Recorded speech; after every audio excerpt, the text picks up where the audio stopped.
All right, today we are tackling a big one. Stephen Covey's first habit from The 7 Habits of Highly Effective People. It's one of the most famous self-help ideas of all time. Seriously. It's shaped boardrooms and lives for decades. But, and this is a big but, it is not without its controversy. And, this comment right here really just hits the nail on the head. It perfectly captures the problem, doesn't it? On one hand, people see it as this amazing tool for taking charge of your life, but on the other, it gets hit with some really sharp criticism for being way too simple and maybe even a little harmful.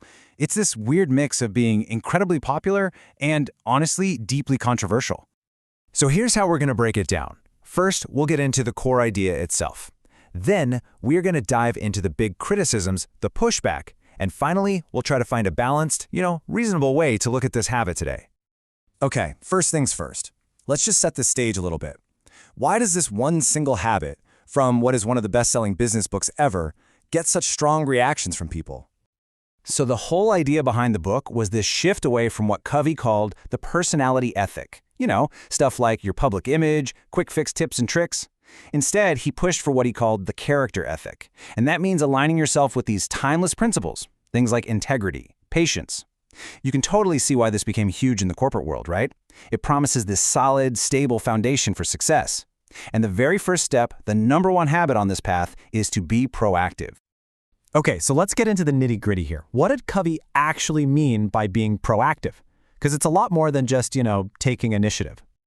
At its core, proactivity is about recognizing that we are responsible for making things happen. Covey's whole argument is that we humans are pretty special because we're self-aware. We can think about our own thoughts. And that ability, right there, gives us the freedom to choose our response instead of just reacting to whatever life throws at us. And this is a brilliant illustration of the difference in mindset. You can actually hear it in the language people use. Reactive language, it's all about pushing responsibility away. Your feelings are controlled by someone else, your actions are things you have to do. But proactive language, it puts the power back in your hands. It's a subtle shift for sure, but it's a profound one. It's the difference between being a passenger and being the driver of your own life. So being proactive really challenges us to move past what Covey called the 3 main excuses for reactive behavior. The idea is that you aren't just a product of your DNA or your childhood or your current situation. You have the power to write your own script. Now, let's look at one of the most famous visuals from the entire book.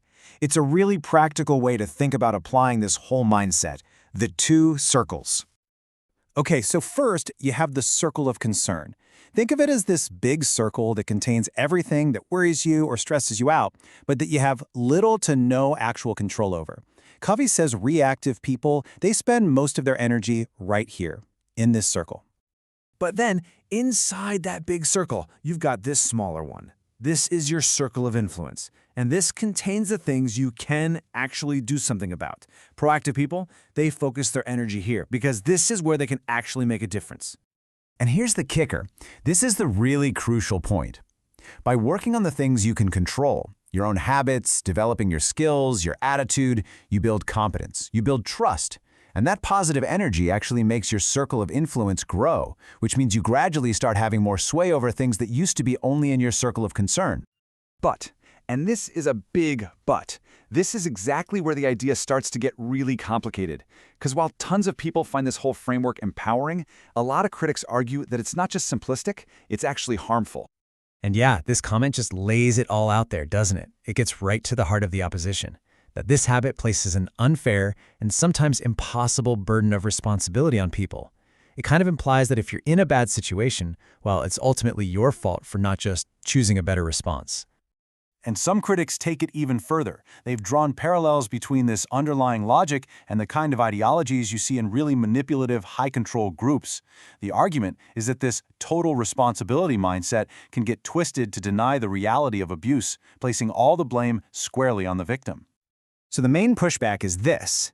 Telling someone who is stuck in an inescapable negative loop like systemic poverty or a chronic illness to simply be proactive ignores the very real, very powerful societal failures and material conditions that have trapped them. It can come across as deeply dismissive of genuine trauma and serious power imbalances. So, with these really powerful and, let's be honest, valid criticisms on the table, Is there any value left in this idea of being proactive, or should we just toss the whole thing out? I mean, what do we do with this? It feels like we're caught between two extremes. On one hand, you have this empowering idea of personal agency, but on the other, you have what can feel like really ignorant victim blaming. So, is there a middle ground? Well, the conclusion that a lot of people seem to have landed on is that context is everything. Look, be proactive is not going to lift someone out of poverty, but it can be a really useful mental model for navigating problems inside your sphere of control, like dealing with office politics, managing stress, or just getting yourself to stop procrastinating. So if you're curious and you want to test this concept out for yourself in a practical, limited way, Covey actually offered this 30-day challenge. It's designed to focus your energy on small, manageable actions just to see if it makes a real difference in your day-to-day life. So when you boil it all down, the big takeaway seems to be this. Be proactive is not some magic cure for huge systemic problems. It's not a universal law, and it's definitely not a moral judgment on people's situations. It's a strategic tool. It's a tool for focusing your limited time and energy where it might actually have the most impact, while also acknowledging that, yeah, many of life's biggest problems are way outside of any one person's control. And that really just leaves us with one final question to think about, to take with you. Regardless of this whole big debate, what is one small thing right now, today, that is truly inside your circle of influence? What's one thing you can actually affect? The answer to that question?